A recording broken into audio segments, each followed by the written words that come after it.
તો દર્શક મિત્રો, અમદાવાદની આ ઘટનાએ મિત્રો બધાને હચમચાવી દીધા છે. મિત્રો, અમદાવાદમાં 7 ડે સ્કૂલ છે મિત્રો, તેમાં 8મા ધોરણમાં ભણતા એક વિદ્યાર્થી દ્વારા મિત્રો 10મા ધોરણના વિદ્યાર્થીની ચાકુ મારી મિત્રો હત્યા કરી હોવાનો મામલો સામે આવી રહ્યો છે. મિત્રો, અત્યારે બધા લોકોમાં રોષ જોવા મળી રહ્યો છે મિત્રો. કેમ કે મિત્રો, આ વિદ્યાર્થીની જ્યારે હત્યા કરવામાં આવી ત્યારે લોકોનું એવું કહેવું છે કે શિક્ષકો ક્યાં ગયા હતા.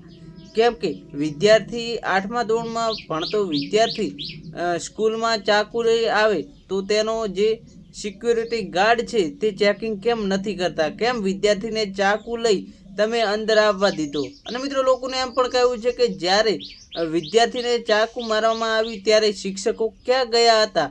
કેમ કે આ શિક્ષકોની જ લાપરવાહી છે. મિત્રો, વિદ્યાર્થી તડપતો રહ્યો પરંતુ એક પણ શિક્ષક બહાર આવ્યો નહીં.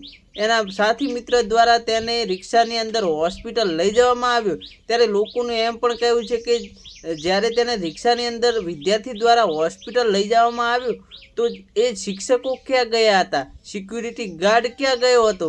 કેમ કે વિદ્યાર્થી તડપતો રહ્યો, એ શિક્ષકોની લાખો રૂપિયાની ગાડીઓ ત્યાં પડી હતી તો તેને રિક્ષામાં જ કેમ દવાખાને લઈ જવામાં આવ્યો? અને મારા ભાઈ દવાખાને જ્યારે ગયા તે દરમિયાન મિત્રો સારવાર દરમિયાન એ વિદ્યાર્થીનું મોત થયું છે.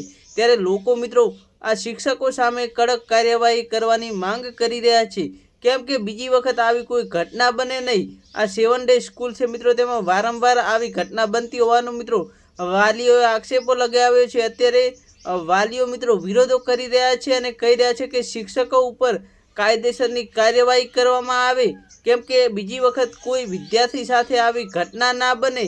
કેમ કે આ 7 ડે સ્કૂલ છે મિત્રો, તેમાં વિદ્યાર્થી 8મા ધોરણમાં ભણતો વિદ્યાર્થી ચાકુ લઈને આવ્યો એ મિત્રો એક મોટો ગુનો કહેવાય. શિક્ષકોને વારંવાર ખબર હોવા છતાં કેમ કોઈ કાર્યવાહી ના કરી? મિત્રો, એ બાબતે જે વિદ્યાર્થીના મા બાપ છે તે મિત્રો કહી રહ્યા છે. મિત્રો, વિડીયો ગમે તો વિડીયોને એક લાઇક કરજો. ચેનલ પર નવા આવે તો ચેનલ સબસ્ક્રાઈબ કરવાનું ભૂલતા નહીં.